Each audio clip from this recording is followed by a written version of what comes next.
On the 1st of Muharram, what happened was a very sad event took place for the 1st of Muharram. Anybody knows here what happened? Sayyidina Umar radiallahu anhu, Umar ibn Khattab radiallahu anhu, the legend of this ummah, the crown of this ummah was martyred on this day, on the 1st of Muharram. He was injured on the 26th of Zil Hajjah. The last month that went by was Zil Hajjah. On the 26th of Zil Hajjah, he was injured, and then he was on the bed. On the 1st of Muharram, he passed away, and he was buried right next to our beloved Prophet sallallahu alaihi wasallam. Then when you go to Medina, you see the blessed grave of Rasulullah sallallahu alaihi wasallam. Next to him is Abu Bakr Siddiq radiallahu anhu, and the next to him is Umar ibn Khattab radiallahu anhu. So he was the legend, he was the crown, he was the pride of this ummah. What is the life of Umar ibn Khattab? Umar ibn Khattab radiallahu anhu's life revolves around courage, bravery, and it revolves around the truth and righteousness. Rasulullah sallallahu alaihi wasallam says that haqq moves itself towards wherever Umar radiallahu anhu moves himself. Haqq follows Umar radiallahu anhu. He did not say that Umar follows the haqq. You see? If I say that he is like a lion, meaning I'm trying to say that he is as brave as a lion. Correct? But if I say that his name, whatever his name is, for example, his name is Ayaz. Lion is Ayaz. So it is like opposite metaphor, giving opposite resemblance, meaning he is more even brave than a lion. So Rasulullah sallallahu alaihi wasallam did not say that whatever Umar says is haqq. He says whatever haqq is, it follows Umar. Whatever Umar does, haqq also does it. That's the right thing. As a result, you will know in the history it says, Allama Suyuti rahimahumullah ta'ala has mentioned 21 places that Umar radiallahu anhu wanted to say something or he said something.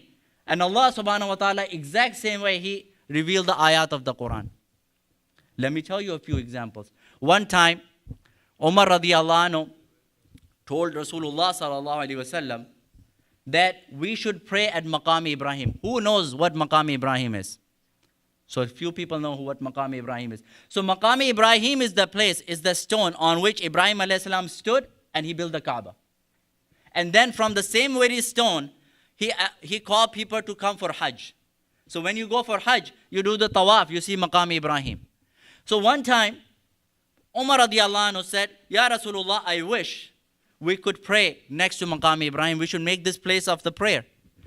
He says that. And on the other hand, the ayat of Quran comes, وَاتَّخَذُوا مِن مَقَامِ إِبْرَاهِيمَ مُصَلَّى. Make this Maqam Ibrahim the place of worship. Subhanallah. He wants something and Allah subhanahu wa ta'ala does it. One time Umar ibn Khattab radiallahu anhu says, Ya Rasulullah, before this ahkam of covering the scarf and covering the face were not there in the beginning of the Islam. A lot of times the commands of the ahkam of the Islam were not present in the beginning of the Islam and later on they came. So in the beginning the women were not supposed to cover themselves. They would not usually cover themselves. So he went to Rasulullah sallallahu alaihi wasallam and he said, Ya Rasulullah, there's so many different type of people come to your house.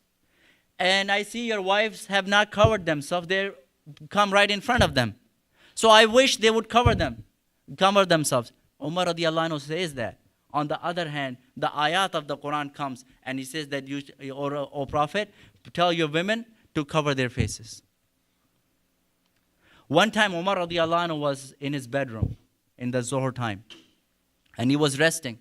One of his slave, one of his worker, he came to his room without knocking the door. And he felt so uncomfortable that I am sleeping in my bedroom. Because how do you sleep? You sleep probably in the clothes that you would not come in front of other people. So he was probably sleeping in the types of clothes that he would not come out with. And he did not feel very appropriate for anybody to see him in that condition. And he did not feel comfortable that somebody walking in my room when I'm taking a nap. And the ayat of the Quran came that there are certain times in which you are not allowed to go in people's house without knocking the door.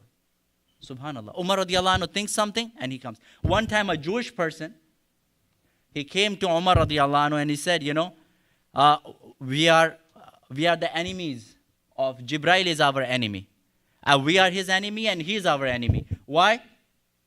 Because he makes our complaints to Allah and he brings the adhab, he brings the punishment from Allah to us. So we are his enemy. We're not going to listen to him.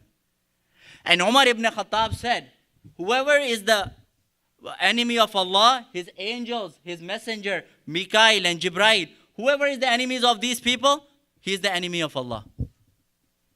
And he says that, he goes back, and the ayat of Quran are getting revealed on Prophet sallallahu alaihi wasallam. Man kana aduwwa lillahi wa malaikatihi wa rusulihi wa Jibril wa Mikala fa inna Allah aduwwa lil kafirin.